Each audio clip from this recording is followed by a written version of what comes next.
Hey, good evening, everybody. I am coming to you tonight with an urgent plea.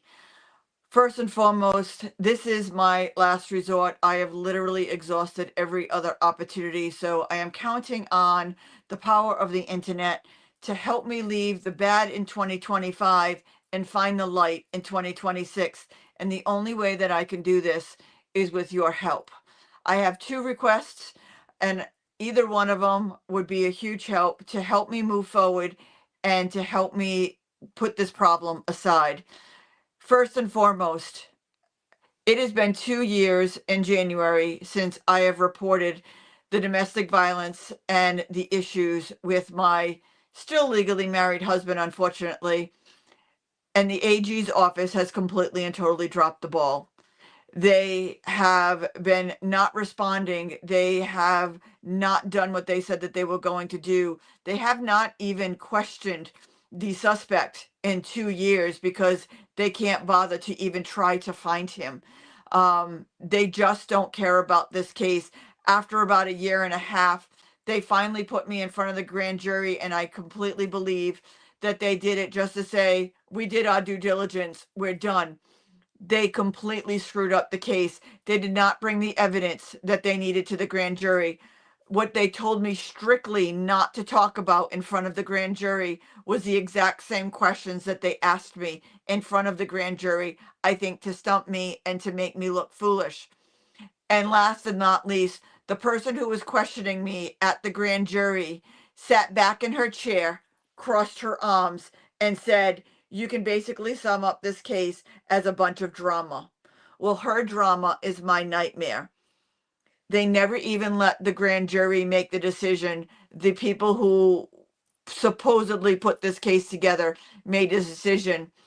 My ask was to have an in-person conversation with the Attorney General. I was told that they did everything that they possibly could. The Attorney General believes in everybody that he hires with no questions asked, and I am not going to have that meeting. They are blocking my emails, my phone calls, and my in person attempts to get a face to face with the Attorney General. I don't believe he knows the true story. He has always been kind and generous to my face, and I want to give him the benefit of the doubt. But the people who make the appointments are the ones who are blocking me from meeting with him. Put it this way, if you have done everything that you possibly could in your job, why are you so afraid of me talking to your boss if you've done everything right? Because they know that they screwed up, and they know that they broke promises, and they know that they did not do their job. So my plea to all of you is anyone who knows the Attorney General, Peter Nerona, personally cannot go through the office.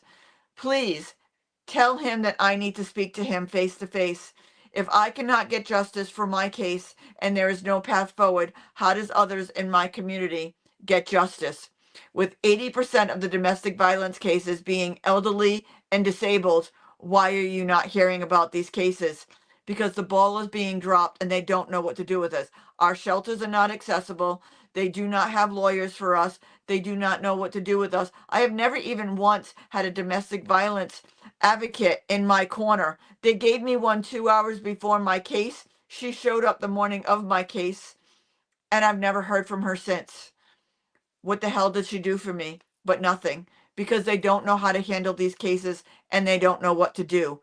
So my very first plea to all of you is if anybody out there knows the Attorney General personally, please tell him that I would like to speak with him one-on-one to have a conversation of one, figure out how we can get justice for my case, hold the Attorney General's office accountable for their screw up, and to give my community a path forward going forward. My biggest plea is the second one. I am legally married to a man named James Donald Pedersen. I don't know where he is. I don't know if he's alive or dead. And I am living in fear, for this man has threatened my life. I've had domestic violence done against me in the worst ways possible, and even have him on tape admitting what he did to me. He needs to be found. I have heard that he has been thrown out of many karaoke bars from Mass, Rhode Island, and Connecticut for inappropriate actions towards women, which does not surprise me. but what this man did for a living was deliver oxygen and hospital beds to people like me in nursing homes and in their private homes.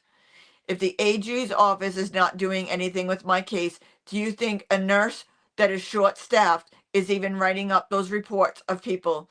So in the comments below is this man's picture from when he was okay to the last known pictures of him, which he looks absolutely terrible. If you have seen him in your home, if you have seen him in a nursing home, if you had worked with him, about in 2024 on August 9th, I received a phone call from a hospital in Rhode Island telling me that he suffered a massive stroke. By the time I got to the hospital, the family and the latest girlfriend blocked me, lied to the hospital, and I had no access. They called me half a person, and I had no access to my husband, who I am the emergency contact of.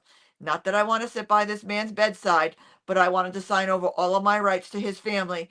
Right now, he can come after me. He can come after my house. I am still tied to this man legally, and I don't even know if he's alive or dead. A woman who is married, their marriage license should have some weight, and the hospital made an error in judgment without even talking to me because I was in a wheelchair and disabled. Not acceptable. This man was left for over a year since I reported to not even being questioned with a plethora of victims. I know there are others out there that he did this to. So if there was a complaint, if there was anything, if you saw this man, if you know where this man is right now, if you see him in a karaoke bar, because I know that's his go-to, he loves to do that. Anywhere, Rhode Island, Mass, or Connecticut, or if he is still in a coma in a long-term facility, I would suspect he would be in somewhere in Massachusetts, which they're causing medical fraud if he's on medical disability, because I know his job dropped him from medical since he was on the job at a bar when he took the stroke, supposedly.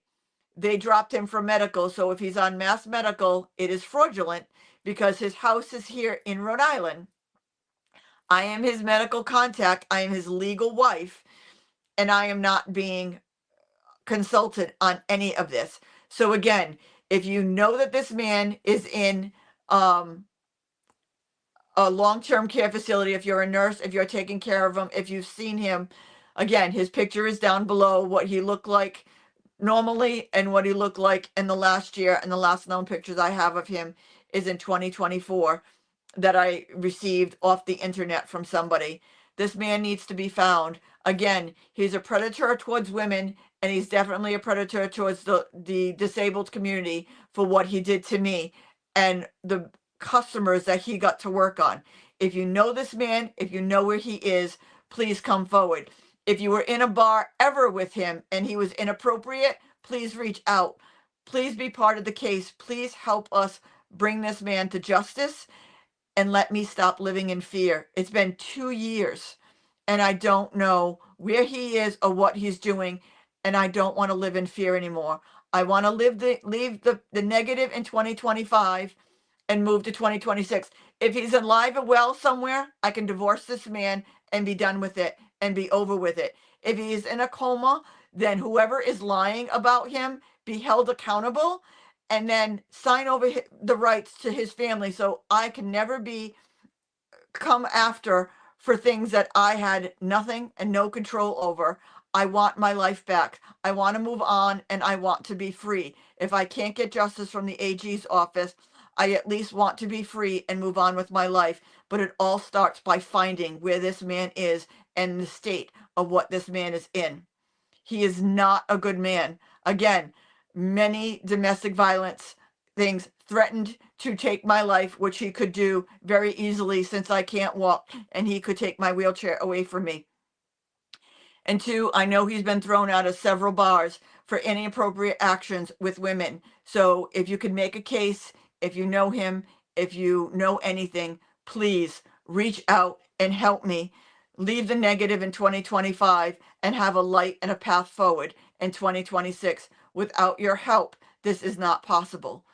So with everything that's been happening lately, I am counting on the power of the internet to help me with these two things: get a face-to-face with our Attorney General and find this man so I could have a path forward. I'm leaving in your hands. My email is down below, ramptina@yahoo.com, or if you can, message me on any one of these social media outlets. I thank you in advance for helping me and giving my community a path forward and letting people know that the disability community and the elderly matter. And even if cases weren't reported, they were still happening, and we need to hold people accountable. Thank you. Have a great day.